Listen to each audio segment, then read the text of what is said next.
Barakatah Yahweh, Barakatah Yahweh Shai, Barakatah Yahweh, Barakatah Yahweh Shai, Kal Halayim La, Yahweh Bahashem, Yahweh Shai, Bahashem Harachakwadash. Double honors to my teachers, the apostles and the elders of Great Millstone, who rule well and are worthy of their double honors.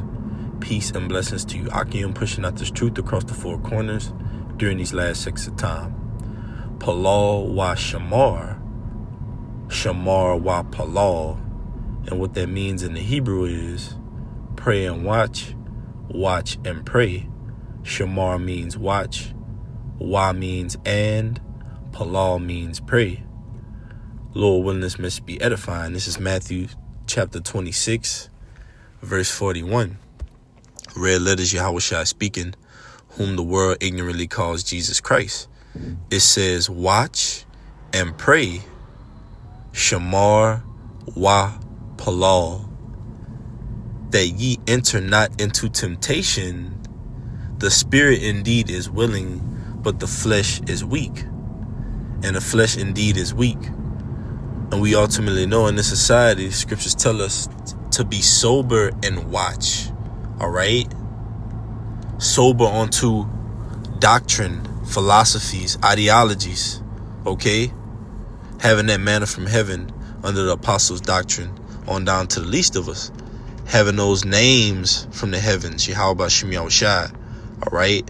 This prophecy, this testimony. But in these last 6 of time, where we know a major event can happen at any moment, Black Swan event, that can take this society to another level or up a notch, so to speak, in prophecy. This is 1 Peter 4:7. But the end of all things is at hand. Be ye therefore sober and watch on to prayer. Once again, reiterating that Matthew 26 again.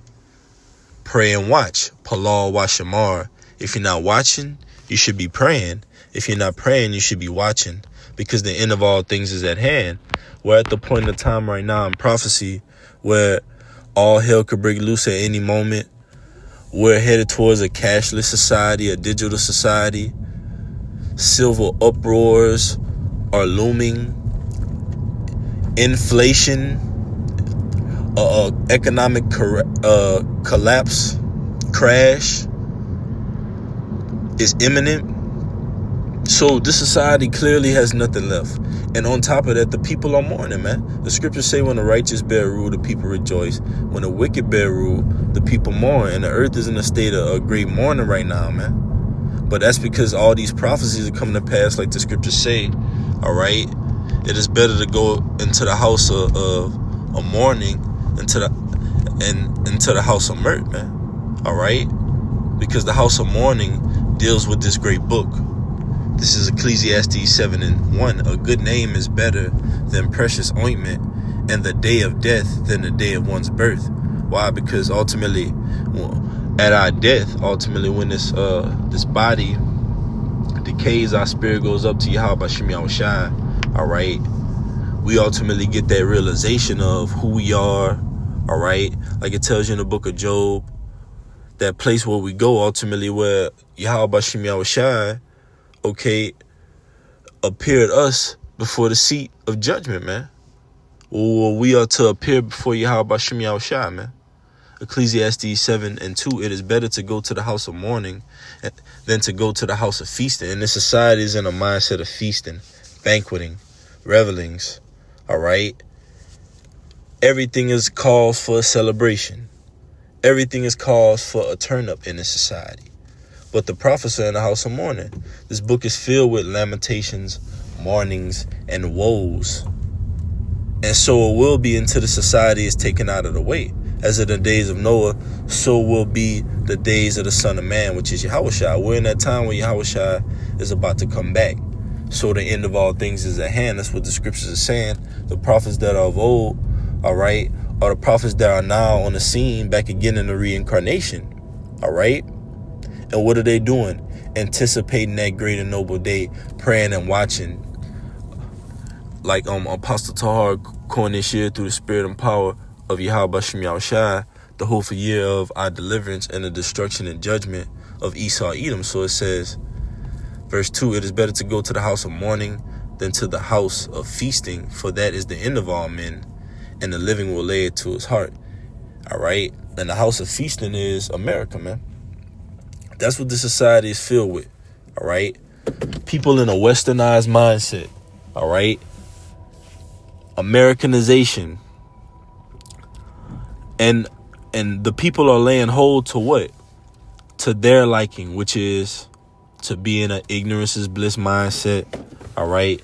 To be in a mindset to where they're in comfortability and their security, and they don't want to escape it, man. But guess what? These prophecies are going to meet you right at your doorstep. All right. But the charge is given unto the righteous, the hopeful elect, to pray and watch and pray. All right. Because the end of all things is at hand. We're anticipating these times, man. All right. We're anticipating. I'll just get it. Sirach 5 and 7. The Lord says, make no tarrying to turn to him. Sirach 5 and 7. Make no tarrying to turn to the Lord, and put not off from day to day. For suddenly shall the wrath of the Lord come forth, and in thy security thou shalt be destroyed and perish in a day of vengeance. So this society is all about what? Feasting, security, comfortability. The Lord is taking that away, man. The Lord's will is going to stand, all right? Not whether or not you want to take a cruise or a vacation, or what you have planned in 5 years, or what you have mapped out for your career. No, man, none of that matters. The scriptures say the fashion of this world fadeth away, man. All right? Get it real quick. All right? 1 Corinthians 7 and 31. And they that use this word as not abusing it. I start at 29, Salakia. It says, but this I say, brethren, the time is short. There you go again. The time is short. The end of all things is at hand. All right? It remaineth that both they that have wives be as though they had none. And that's a mindset. Does that mean go out and divorce your wife, put her away? No. All right? If it's not a legitimate cause, you can't do those things, man. All right? What does that mean? Have the mindset that you're not putting the world before these prophecies, before the truth, before the ministry, man, before what really matters. It says that both they that have wives be as though they had none. Be as though they had none. Meaning what? Your mind, where your treasure is, your heart will be also. If you're praying and watching, you're anticipating ultimately these things coming to pass, man. All right? And the day of the Lord being at hand. This is Matthew 6 and 21. For where your treasure is, there will your heart be also. Your heart is your mind. All right? And whatever you're meditating on, whatever you're praying for, you're watching for, all right, that's ultimately where your spirit is going to lie at. That's where your energy is going to be put forth towards, man. All right? That goal you have in mind. So our goal is ultimately the kingdom of heaven. So what are we doing? Anticipating, watching for these things to happen, because they're bringing us closer and closer to that ultimate salvation, man, and that ultimate destruction of the wicked as well. So it says, 1 Corinthians 7 and 30, and they that weep as though they wept not, and they that rejoice as though they rejoice not, and they that buy as though they possess not. Does that mean go out and sell all your goods? If you don't have, if you have use for those things, keep them, man. That means be in the mindset as if you're not putting those possessions that you may have first and foremost over Yahweh Bashim Yahushua, man. All right? Over what really matters and what really is sanity, man, and reality, which is the scriptures, which tell us these things are happening. All right? Famines, plagues, pestilence, scourges are sent for amendment. The plagues draw nigh and are not slack. So if these things are happening rapidly on the planet Earth, we have to be in a mindset that we know this society is only temporary, man. All right?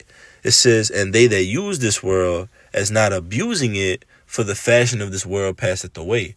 And guess what? Kingdoms rise and fall. Prices rise and fall like kingdoms. All right? And this society is no different. America will ultimately be taken down through prophecy, all right? Through this book, Isaiah 34:16, seek ye out of the book of the Lord and read. None shall want his mate. All these things are going to come to pass, man. All right? That the prophecy of Yahweh Shem Yahushua set up on the scene to deliver unto the people that are spokesmen of Yahweh Shem Yahushua, man, and that are praying and watching earnestly for these times, man. All right? To come to pass. So, Lord willing, this message was edifying. I'm going to give infinite honors and praises to Yahweh, Bahashem, Yahweh Shai, Bahashem, Harachak Wadash. Double honors to my teachers, the apostles and elders of Great Millstone. Lord willing, this message was edifying. Kwam Yashala, mighty Shalom.